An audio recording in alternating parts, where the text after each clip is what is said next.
Скъпи ценители на живота, вие сте с кинопредаването Storyport, аз съм Благой Иванов, а темата, на която ще се посветим сега, е формулирано условно киното и изобразителното изкуство. И преди при мен съм канил художници и сме си говорили за връзката между тези две изкуства, но никога до сега не съм канил толкова алтернативен художник. Той е готов със своята нова изложба, 13-та поред, която ще бъде открита на 16 февруари от 18 часа в галерия Депо. Преди да ви кажа кой е той, искам да ви прочета как той самият описва концепцията на своето творчество, което ще можете да разгледате в рамките на събитието. И така, цитирам: "Моята изложба, плътта или абсурдното съществуване на неосъзнатите парчета месо е един колкото шокиращ, толкова и закачлив поглед към човешката свръхфиксация върху материалното и ефимерното, комбинирайки абсурдистски хумор с естетика, вдъхновена от боди-хорора, създавам серия от произведения в различни техники, в които главен персонаж е плътта, безформени парчета месо, метафора на съвременния автоматизиран човек, който все повече се отдалечава от духовната си същност и заживява в илюзията на своята материална значимост. Неосъзнати, опиянени от егото си и загърбили всякакви ценности, пренаситени с мимолетни удоволствия или робуващи на воинствени идеологии, тези чудати антигерои са превърнали съществуването си в перманентен телесен кошмар, лишен от смисъл. Те са просто органични обвивки без съдържание, безполезни останки от някогашни човешки същества. С помощта на сатира и гротеска в творбите си представям своята гледна точка за настоящото състояние на обществото и предизвиквам зрителя да преосмисли ролята си в заобикалящия го свят, да се пробуди за истинския си аз."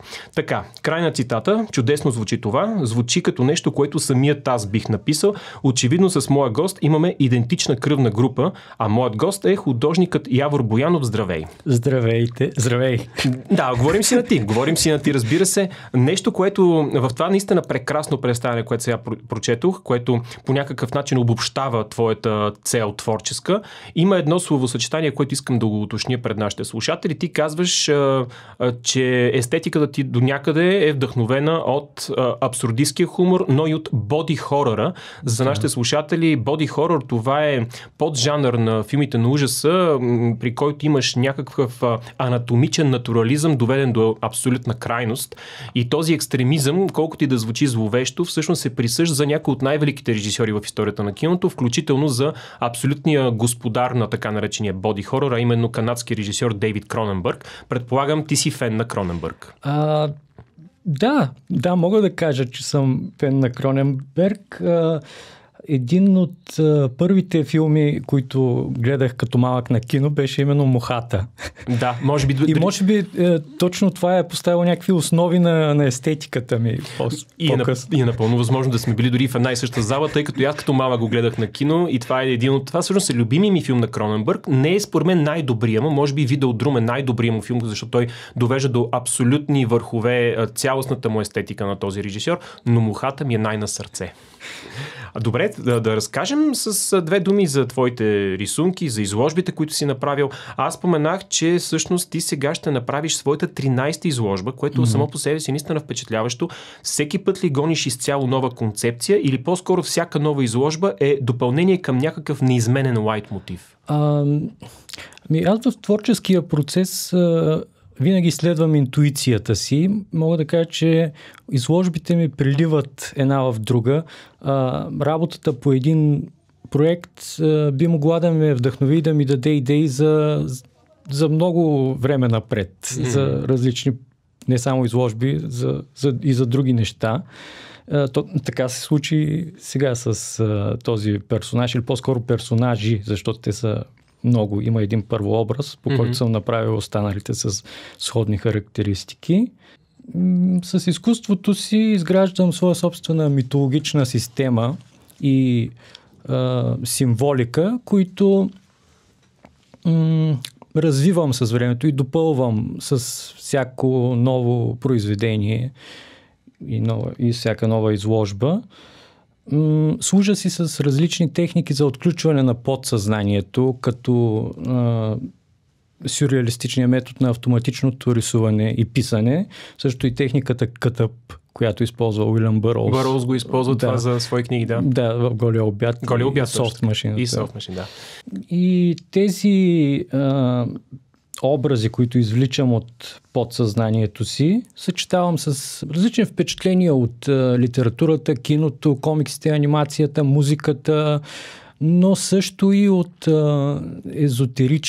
различни езотерични направления, тъй като аз от малък много се интересувам от свръхестественото, от окултизма. Това звучи много интересно за мен, тъй като аз също имам интерес към езотериката. Тя е повече от една страна любителска, от друга по-скоро на мен ми е интересно как може да ме вдъхнови, когато аз създавам някаква история. Но това е нещо, за което искам след малко да си поговорим, като го спомена, защото е много ключов фактор и смятам, че е добра отправна точка за голям процент от артистите, които най-вероятно ти също би посочил като твои любими. Така че, скъпи слушатели, останете с нас, защото след малко този прелюбопитен разговор с Явор Боянов ще продължи. Скъпи приятели на странната естетика, в предаването Storyboard си говорим с художника Явор Боянов за неговите вдъхновения, за това, че той сега ще има своя 13-та изложба поред и за неговите влияния. Той преди малко спомена езотериката, говорихме си за барона на кръвта Кроненбърг, но има и нещо друго, което аз забелязвам, когато видя твои неща. Сега, аз го забелязвам за себе си, то може изобщо може да не съм на прав път. Аз правя до някъде паралели с Клайв Баркър, който също смесва много езотерика с сюрреализъм. Да, Клайв Баркър също ми е един от вдъхновителите и точно в предстоящата изложба има някои доста очевидни препратки към Hellraiser. Да. Той, между другото, е изключителен артист, защото е много странно ударен. Той се занимава с режисура и с писане и с рисуване. Най-вече е писател, но той е режисьор и на Hellraiser, който ти спомена, но той е всъщност и вдъхновителя и на филма Candyman, който е базиран върху негов разказ. Ти си завършил режисура, това е нещо, което ти ми каза преди ефир. Да, завършил съм режисура, но се занимавам предимно с живопис. Много ми се иска... Се си казвам, че ще дойде момента, в който ще започна вече да се занимавам и с кино по-сериозно, защото като че ли изобразителното изкуство вече не ми е достатъчно, за да изразявам идеите си. Да, то може би това е един от ключовите фактори за това един артист да се развива. Да не е доволен. Той просто има нужда от още един връх, който да покори. Имам много идеи за филми, но надявам се поне най-малкото като комикси да успея да ги реализирам под формата на комикси. Да, ние тук сме си говорили с комиксови артисти и е ставало дума, че комикса е точно липсващото звено между литература и кино. Да. А вноси в себе си и изобразително изкуство, което е много обединяващ фактор за този абсолютно феноменален медиум, който е комикса. Това е и другото, което аз съм отбелязвал, че киното у нас е трудна работа, особено алтернативното кино. Аз не се сещам за такова, особено що се отнася до професионално направено пълнометражно кино, което е алтернативно. Аз не мисля, че такова съществува. У нас на ниво идеи ние имаме проблем, но пък от друга страна ние нямаме проблем на ниво идеи, защото няма хора с идеи. А може би защото те просто не се занимават с кино. Така че аз те агитирам тая цел да си я гониш. Опитвам се. Аз чувствам се длъжен да реализирам идеите си и правя всичко възможно. Дано и този момент да дойде. Добре, сега ние споменахме няколко много, много ключови, скандално добри артисти, които да са ти повлияли. Кажи някой друг твой творчески вдъхновител. Безспорно най-големия ми вдъхновител е Дейвид Линч. Надявах се да го кажеш. Аз израснах с Twin Peaks. Бях първи клас, когато започнаха да го дават по телевизията и ми оказа страшно голямо влияние и засили интересите ми както към свръхестествено, така и към изкуството. А по-късно вече, като гледах Mulholland Drive, тогава бях сигурен, че трябва да уча кино. Аз мога да се припозная в това, което казваш. Аз също започнах с Twin Peaks, любовта ми с моята огромна любов към Линч. И когато минаха много филми и неща, които той е правил, аз съм гледал и много и късометражки, вероятно и ти негови късометражки си гледал. Спомням си, когато гледах Изгубената магистрала, който ми е може би любимия филм на Линч. Там и заради саундтрака има гениални хора вътре, като Дейвид Боуи, Брайан Уорнер, Трент Резнър, кой ли не е вътре. Обаче си спомням как, когато се появи Mulholland Drive, аз си казах, добре да ама толкова е велик, толкова много яки неща е направил, едва ли ще успее да надгради и честно казано, макар Изгубената магистрала да ми е любимия филм на Линч, може би най-доброто нещо, което той е правил е Mulholland Drive. А пък има и един филм, който не съм гледал все още, Inland Empire. Него си го пазя за някой път. Той ми е, може би, в топ 3. Mulholland Drive, Firewalk with Me и Inland Empire. Интересно. Firewalk with Me също, като го гледах, аз го гледах като малък, много ми беше отвял главата. Аз Firewalk with Me със сигурност съм го гледал повече от 100 пъти, защото го имах на видеокасета като малък. Да, там също се появява Дейвид Боуи, макар и за мъничко. Добре, аз искам след малко да си поговорим и за други твои вдъхновители, защото съм сигурен, че има такива. Ще си поговорим и за кино, естествено, и за това дали и как всъщност киното влияе на твоето творчество, било то пряко или периферно или косвено. Така че продължаваме този разговор след мъничко, скъпи слушатели. Останете с нас. Скъпи приятели на алтернативната естетика, в кинопредаването Storyboard си говорим за изобразително изкуство и за кино с един художник, който аз намирам за фасциниращ. Това е Явор Боянов, който смесва интересни естетически влияния, вдъхновения и прави нещо свое. Всъщност това е дефиницията на всеки артист. Взимаш от другите, надграждаш и го превръщаш в нещо свое. Много се радвам, че когато споменах преди малко Баркър, когато аз обожавам като артист, ти каза, че тази асоциация съвсем не е случайна. Много обичам такъв тип естетика. И тук искам сега да те попитам отново за някои други хора, които са свързани с седмото изкуство. С големия екран, малкия екран, няма значение, които са ти повлияли по някакъв начин върху творчеството. Алехандро Ходоровски. Може да не го спомена. Какъв логичен отговор всъщност, да, има връзка с окултното отново. Да. И сюрреалистичното. Да, и сюрреалистичното, шок елемента. Да. Бих споменал ранния Тим Бъртън. Да. Когато беше още як. Аз не го харесвам сега, но ранният Тим Бъртън е велик. И само и да отбележим за нашите слушатели, понеже Явор спомена Ходоровски, той е един чилийски режисьор, който е известен с изключително контраинтуитивната си на пръв поглед естетика, но всъщност той вкарва ужасно много идеи, концепции, както ти спомена от езотериката, но и не само, има и поп-културни препратки. Един филм като Ел Топо на практика е нещо като ревизионистичен уестърн, какъвто вие не сте гледали. Той е просто нещо абсолютно от друг свят.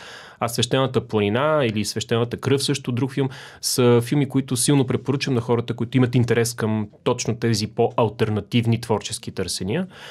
И да, ранният Тим Бъртън, абсолютно подкрепям това нещо. Наистина страхотен патрон си избрал за един от своите вдъхновители. Някой друг да кажеш? Фон Триер до някъде. Фон Триер, окей. До някъде. Да, нали знаеш, истинското му име не е реално, той не е фон. Това си го е малко си го е заимство от хора като Ерих фон Штрохайм, за да се прави неинтересен, но Ларс фон Триер наистина е страхотен режисьор. И там също, особено ранния, един филм като Елемент на престъплението, който е много ранен филм на Ларс фон Триер. Той му е дебютният пълнометражен филм, да. Там какъв болен сюрреализъм има и същевременно толкова красив филм. Наистина прекрасно е това, че ги споменаваш тези хора, защото това са едни от най-великите. Бергман също. Часът на вълците ми е любимия му филм. Че, скъпи слушатели, тук се случва някаква магия. Това е филма, който ме влюби в Бергман. Абсолютно сериозно ти казвам. Това беше филма, който ме направи абсолютен фанатик на тема Бергман, Часът на вълка или Варк Тимен с Макс фон Сюдов. Превъзходен прото-линчов филм. Да, там има много такива линчовски елементи. Да. И разбира се, да не забравяме, че Бергман, макар да е най-известен със Седмия печат, той има и много други филми. Поляната с дивите ягоди също носи в себе си този особен сюрреализъм, персона най-вече. Бергман е способен да пресъздаде субективното на голям екран, както според мен никой друг. Абсолютен виртуоз е този режисьор. Аз много се радвам, че споменаваш тия хора, защото толкова ги обичам. Аз затова те поканих, защото просто като ти видя рисунки, си казвам, той е наш човек. Така че много агитирам, поздравявам те за това нещо. Добре, искам да те опитам сега и за музиката. Музиката Дейвид Боуи. Дейвид Боуи ми е любимия музикант. Винаги съм се възхищавал в това негово умение да се променя и смелостта му да експериментира. Това са качества, които задължително трябва всеки артист да ги притежава. Ти го спомена, Брайан Уорнер, Мерилин Менсън. Точно така, да. Той ми беше идол в тинейджърските години и мога да кажа, че именно той ме запали истински по изкуството като цяло. Други харесвам Ник Кейв, Сопора Етернус, Баухаус, Обичам и класически рок групи, като Beatles и Queen. Той самия Мерлин Менсън твърди, че една от най-важните му музикални влияния са Beatles, колкото и да е на пръв поглед странно, тъй като музиката му е различна, но той продължава същите неща. Не случайно Мерлин Менсън направи кавър на Helter Skelter с Роб Зомби, което е много мета коментар върху цялото влияние на поп-културата, още от Битълманията към тази миграция към Америка, която се случва през 60-те. И се радвам, че го споменаваш Мерлин Менсън, той сега е низвергнат от крайно левите в Америка, но това не променя факта, че е изключително влиятелен за адски много хора и адски много хора са били вдъхновени от неговото творчество. Той също смесва страшно много кабализъм, всяка форма на езотерика и окултност в своята музика и неговата музика и клипове са също и много кинематографични. Освен това той участва като с малка роля в Изгубената магистрала на Дейвид Линч. Аз наистина не мога да спра да си споделям с Явор Боянов тези наши общи ниски зловещи страсти. Скъпи слушатели, след малко отново ще се чуем да видим на къде ще ни поведе този наистина интересен разговор. Скъпи киномани, аз съм Благой Иванов. Предаването е Storyboard. Вие слушате Радио Фокус. Моят гост е Явор Боянов, художник, който, както преди малко осъзнахме, установихме с него, но аз го подозирах. В общи линии имаме едни и същи творчески учители и герои, което за мен е ужасно важно, тъй като те не са от най-популярните или дори да са популярни, много по-рядко те биват споменавани, когато се говори за изкуство и за влияние, много по-често се споменават малко по-мейнстрим артисти, които също са страхотни. Аз не искам да ги разделям, но все пак аз предпочитам май повече тези аутсайдерите на изкуството. Споменахме Ходоровски и прочие наистина странни птици. Още малко ми се иска да те разпитам за твоите влияния и за хората, които по някакъв начин са те вдъхновили. Сега споменахме за музиката, хора като Дейвид Боуи и Мерлин Менсън, споменахме естествено и киното. По какъв начин би определил влиянията си от изобразителното изкуство? Кои художници са ти повлияли? Салвадор Дали ми е любимия художник, също Уорхол харесвам, Баския, Хуан Миро. Или то може би се изговаря Жуан Миро. Но аз най-вероятно ще да го кажа също Хуан, така че колективен е греха ни. И Гигер. Да, изключителният Гигер, който също е мигрирал от изкуство в изкуство. Той прави скулптури, той прави мебели, той рисува сюрреалистични картини, които сякаш са напуснали кошмарите на Дали в един постмодерен вид. И естествено той прави дизайна на едно от най-великите филмови чудовища, така наречения ксеноморф от Пришелецът. Гигер беше изключително странна птица. Ти изкушава ли се някога да излезеш от двоизмерността на една картина и да се опиташ да направиш някакъв 3D модел на нещо твое? Точно сега в изложбата Плътта мога да кажа, дебюта ми в скулптурата. Каква е там техниката? С полимерна глина. Самия персонаж го изработих и след това го отцветих с акрилни бои. Много хубаво.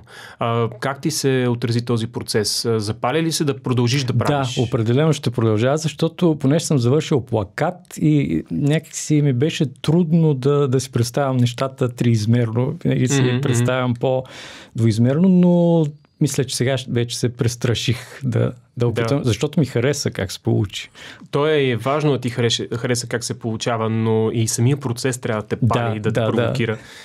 Чудесно звучи това. Аз искам да кажа отново, ние започнахме с твоята изложба, искам и да завършим с твоята изложба, защото е нещо, което аз със сигурност ще посетя. Изложбата се казва Плътта или абсурдното съществуване на неосъзнатите парчета месо, която е сатирична, артистична, алтернативна, може би шокираща и надявам се също така вдъхновяваща, като искам да отбележа, отново да напомня, че тази изложба всъщност ще бъде открита на 16 февруари в галерия Депо от 18 часа. И тук искам да те попитам да кажеш на нашите слушатели до кога ще бъде всъщност? До 2 март. До 2 март, добре. На 16 февруари, когато е откриването, ти ще присъстваш в 6 часа. Аз много се изкушавам да дойда, не заради това, че ще се социализирам с чаша алкохол в ръка. Това е очевидното изкушение. За това, че ще мога да те видя в твоята среда. Заповядай. Да. Добре, на финала да те попитам и наистина последен въпрос, тъй като времето напредва. Случва ли ти се, докато завършваш проект творчески, в случая тази цялостна изложба, която си подготвил, още докато работиш по този процес, вече да си правиш планове за следващото. О, да, това ми се случва постоянно. Да, това... Вече имам идеи за 3, 4, 5, може би следващи изложби, но ще видим как ще ги разположим във времето. Много се радвам, че го казваш. Това е едно от ключовите неща също за хората, които се занимават с изкуство, те да нямат търпение за следващото нещо. И то до някъде работи като дразнител в добрия смисъл, провокатор към това ти да завършиш този проект, да се постараеш максимално, за да може след това още по-мотивиран да бъдеш за следващия, опитвайки се да надградиш предишния. Именно, да. Много ти благодаря за това гостуване. И аз благодаря. Смятам, че беше страхотно. Нещата, които споменахме като автори, са просто брилянтни. Явор Боянов, художник, скъпи слушатели, както казах, неговата изложба ще бъде открита на 16 февруари в галерия Депо. Заповядайте, най-вероятно ще се видим там. Ще видите него, което е по-важно, и ще видите и мен, което не е чак толкова важно. Останете с Радио Фокус и малко по-късно Storyboard ще продължи.